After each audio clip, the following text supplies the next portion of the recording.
they were to start, what, polishing them up? I guess so.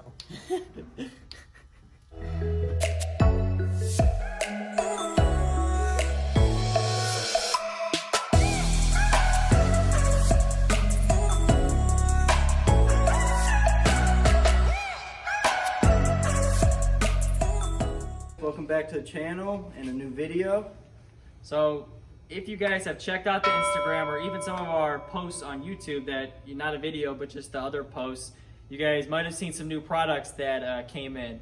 Big Rig Chrome Shop hooked us up. I don't remember the customer services guy's name there, but he was able to get us some pretty new fenders from FIBERTECH, as well as the 8-inch drop panels and the stainless steel cowl drop panel. So this was sold as a kit through FIBERTECH. It's a 3-piece kit for either side of the truck, and it's specifically just the cab and the hood. We got to buy the sleeper separate, but this kit is awesome. FIBERTECH really does a great job with their products. This was our first time doing it, and it was pretty expensive, so we were a little leery. But special thanks to Chrome Shop. They were able to hook us up with this. The guy there, it was about a 6-week back order because of everything going on with COVID. And they had this one in their showroom. So he packaged it up and sent it out to us within no time. We had it probably 5 days of us ordering it, which is kind of great, especially in this time that we're in right now. Let's hold the fender up so they can get somewhat of an idea. So this fender, go back a little bit. So this fender is going to sit about right there. It's going to be low, but the bumper's a 20-inch drop bumper, so I mean the truck's already going to be low to begin with. But these came with the gel coat on them. We just got to sand these down. There's a few little spots you can see on the lips, obviously by the mold that they had them in. But we're super happy. I think this is the 4-inch lip on these fenders. And you know, we're getting pretty much the rest of the truck is sanded down here. We got to spray some primer down on it, and then do the remainder of all the body work. But these things are great. FIBERTECH's definitely a company we would recommend. Little pricey, but definitely worth it in the quality of these things.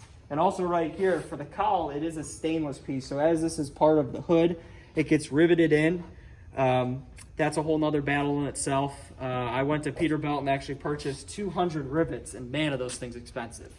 It's about 50 cents per rivet in the collar.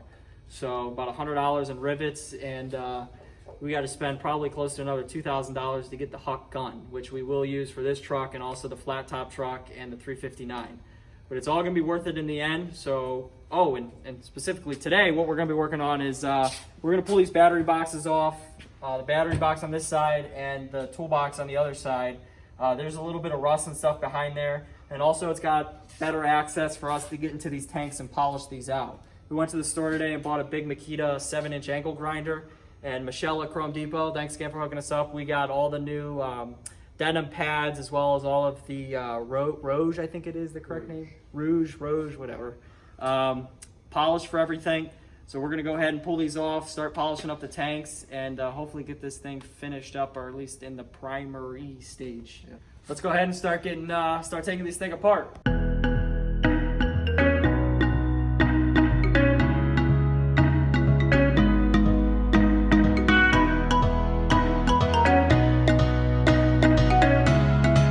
We just got the batteries removed from out of here. Had to take off all the little nuts as well as the battery connectors, and then the bar that goes across the top with the 2 spikes that run down, the little hooks. So now what we're gonna do, luckily this air tank is one that we put on that we found when we redid the truck the first time, that it had a pinhole leak in it, a little hole in the side. So we just bought a new tank from Peterbilt. So all these fasteners are new, so it's gonna be nice and easy to pull that off. And there's 3 or 4 connectors. I think it's about 4 back there, right? Yeah. So four airline connectors back there that we're just gonna let the tank kind of sit up with the connectors holding it, so we can pull off this box and either invest and get some new ones or try to polish up. We got a spare set over there and try to polish up the bases here and then maybe get new tops or something. So we're gonna go ahead and let's get that air tank pulled off so that way we can then drop the bolts for the box and then pull the box out.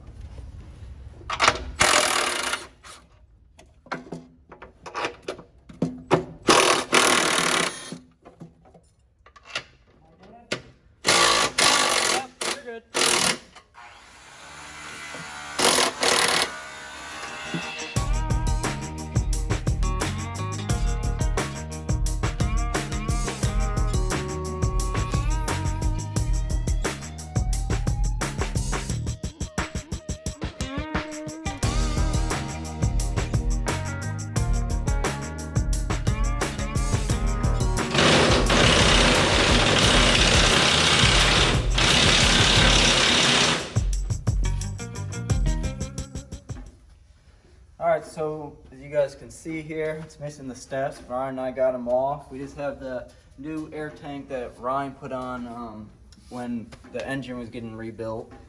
And we just have it dangling there, and it's not heavy. So that's just there, and then the cables, battery cables are on the ground, and it will give us more room to polish the fronts of the gas tanks and even this air tank right here. Make it looking good, even though it's going to be drop panel. It's going to cover that. So, but that tank, if you guys want to come look at it, once we took it off, it has holes in it. Well, it's on its side right now. So the actual like box cover part looks pretty good, but you can see in here it's got holes down in here, and Just corroded out after all the years. We were gonna polish it, but we have these tanks right here. The only thing messed up on this one is the box cover. Yeah, these ones are like brand new. Yeah, so we're just, I think we were talking, and we're just gonna take off the other one as well, because the box cover door, whatever, is messed up on that. And we're just gonna use these boxes, clean them up, and polish them up, and put them back on. We're gonna get started on that one now.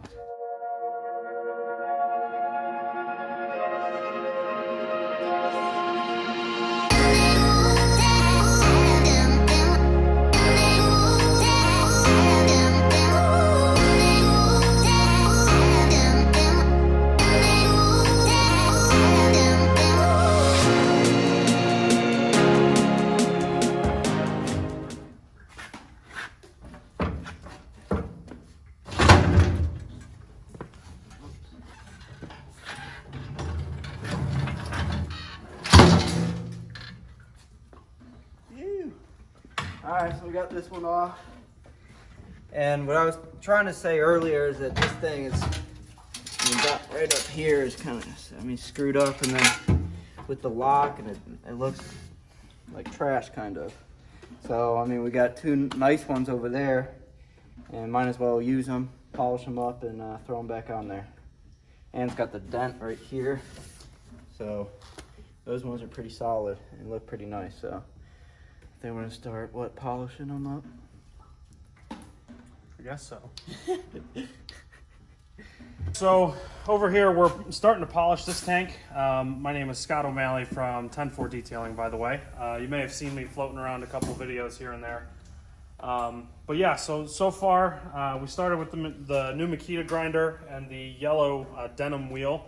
We're doing the primary cut along everything that we can see. It should help clean it up once those drop fairings, drop fenders, Drop panels, drop panels, whatever. Once those go on, it'll look nice and clean.